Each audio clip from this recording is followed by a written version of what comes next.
At the dawn of the 20th century, the storm clouds of war gathered over Britain. Liverpool's geographical position nominated the city to become one of the chief bases of wartime operations. Liverpool was a major recruiting centre, and more than 13,000 men from Merseyside are known to have been killed in battle. 3 days after Britain declared war on Germany, the Secretary of State for War, Lord Kitchener, appealed for 100,000 men to volunteer to join the army. By the 28th of August, Kitchener had many more than his 100,000, and there were amazing scenes as recruits marched in ranks at St George's Plateau. All those who lost their lives are rightly honoured, but without doubt the most renowned and revered of the local casualties was Captain Noel Chavasse, a member of the Liverpool King's Regiment. Dr. Chavasse was born in Oxford, but his family moved to Liverpool when his father was appointed as Bishop of Liverpool. Noel was the only soldier to be awarded the Victoria Cross twice during World War I. He was also a prize-winning academic, played rugby and represented Great Britain in the 1908 Olympics, running alongside his twin brother Christopher in the 400 metres. In 1913, Noel joined the 10th Battalion of the King's Liverpool Regiment, a kilted territorial battalion known as the Liverpool Scottish. The regiment had been formed early in the 1900s and had its headquarters in a now demolished building in Fraser Street. The King's Regiment, Liverpool, was one of the oldest line infantry regiments in the British Army, having been first formed in 1685. Like tens of thousands of King's Regiment volunteers, Noel was very enthusiastic to join the King's Regiment at the outbreak of war. They were the first PALS regiment. He wrote to his father at his home in Abercrombie Square, champing at the bit to get into action, but insisting that he was not heroic. But by 1916, after 2 years of witnessing bitter fighting, his letters home had a very different tone. "I shall be glad of a holiday," he wrote. "Do you know, I have been in the line with the regiment for 15 months now. It is only the faces of the men that keep me anxious to help them at all times." He had won the Military Cross in 1915 in the fighting around Ypres, and the VC during the Battle of the Somme in 1916. Chavasse was hit by shell splinters while rescuing men in no man's land. It is said he got as close as 25 yards to the German line when he and the stretcher bearers recovered 3 men. He performed similar heroics in the early stages of the offensive at Passchendaele in August 1917 to gain a second VC and become the most highly decorated British officer of the First World War. He died on the 4th of August from shrapnel wounds. Chavasse is believed to be commemorated by more war memorials in the UK than any other individual. 16 have currently been recorded by the UK National Inventory of War Memorials. Chavasse Park in Liverpool city centre was named in honour of the Chavasse family, Bishop Chavasse and his twin sons. The Chavasse statue, marking Noel's valour, stands in Abercrombie Square. Officially entitled the Liverpool Heroes Memorial, it honours a total of 15 VC recipients from the city. Next, we turn to a female Liverpool legend, a woman who was very much a working-class hero and champion of the poor. In the 19th century, Liverpool was notorious for its squalid tenement homes, court dwellings, where it was not uncommon for 12 families to share single open-air tap and a soil closet privy. Diseases like diphtheria, measles, polio and influenza were rife, and the child mortality among the Liverpool poor meant a quarter of all babies died before the age of 1. Asiatic cholera reached Britain for the first time in late 1831, with the disease causing severe dehydration, often ending in death.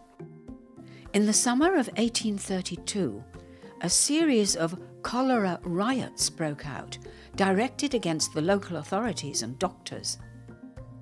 Between the 29th of May and the 10th of June, 1832, 8 major street riots happened, and the object of the crowd's anger was the local medical fraternity. From this unrest, there emerged a woman who rolled up her sleeves and started to tackle the insanitary conditions that provided a breeding ground and spread disease. Catherine Seward had been born in Ulster in 1786. She came to Liverpool and married Tom Wilkinson, and as Kitty Wilkinson, she was to become known as the Saint of the Slums. During the 1832 cholera epidemic, she had the only boiler in her neighbourhood, so she invited those with infected clothes or linens to use it, thus saving many lives. This was effectively a prototype public washhouse to be operated by Kitty. She continued to offer the use of her house and a yard to neighbours to wash their clothes at a rate of a penny per week, and she showed them how to use a chloride of lime to disinfect clothes. She was supported by the Liverpool District Provident Society and MP William Rathbone, who backed her campaign for improved public health. 10 years later, in 1842, that campaign resulted in the opening of Britain's first public washhouse in Upper Frederick Street. No trace of the washhouse at number 16 Upper Frederick Street remains. It was closed in 1825 and demolished. Kitty died in Liverpool in 1860, aged 73. Her tombstone in St James's Cemetery carries the inscription, Catherine Wilkinson, indefatigable and self-denying, she was the widow's friend, the support of the orphan, the fearless and unwearied nurse of the sick, the originator of baths and washhouses for the poor. Now we turn to a very different lady, Emma Lyon. Emma was born in Ness, Cheshire, in 1765. The daughter of a blacksmith, she became a celebrity thanks to her stunning good looks, a society marriage, and a notorious affair with Lord Nelson. In her early teens, she was working as a maid in London and also appeared as a dancer at the Drury Lane Theatre. She became a favourite in London society, and at the age of 16, she gave birth to a daughter, also named Emma. And while living with the Honourable Charles Greville, Emma became a model for portrait artist George Romney. Through Romney's paintings, Emma's fame spread, and Greville sent her to visit his uncle, Sir William Hamilton, the British envoy in Naples. She married Sir William in 1791, and as Lady Hamilton, Emma met Horatio Nelson in 1793. When Admiral Nelson returned to Naples 5 years later, he was a national hero, but in a loveless marriage. Sir William, who was twice Emma's age, entered into a ménage à trois with Emma and Lord Nelson. And when Sir William died in 1803, Emma hoped to marry Nelson. But Nelson died in 1805 at Trafalgar, before he could divorce his wife, and Emma's fate was sealed. Nelson's instructions to the government to provide for Emma and Horatia were ignored, and Emma fled to France to escape mounting debts. She turned to drink and died in poverty in Calais in 1815, aged only 49. Come back after the break to hear about Liverpool's greatest ever politician.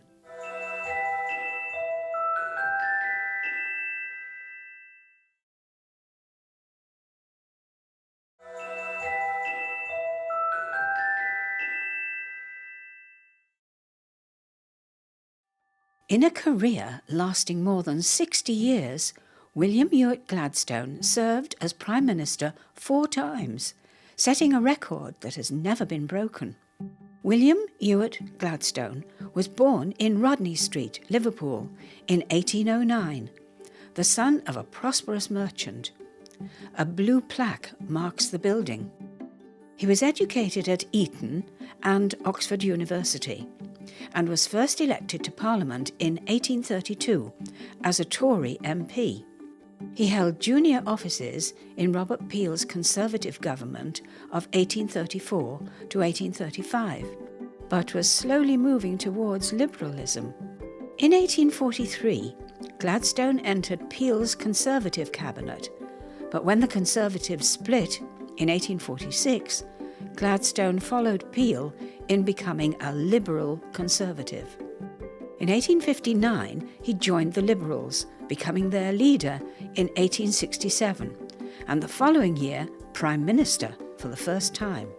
His government implemented major reforms in the justice system and the civil service.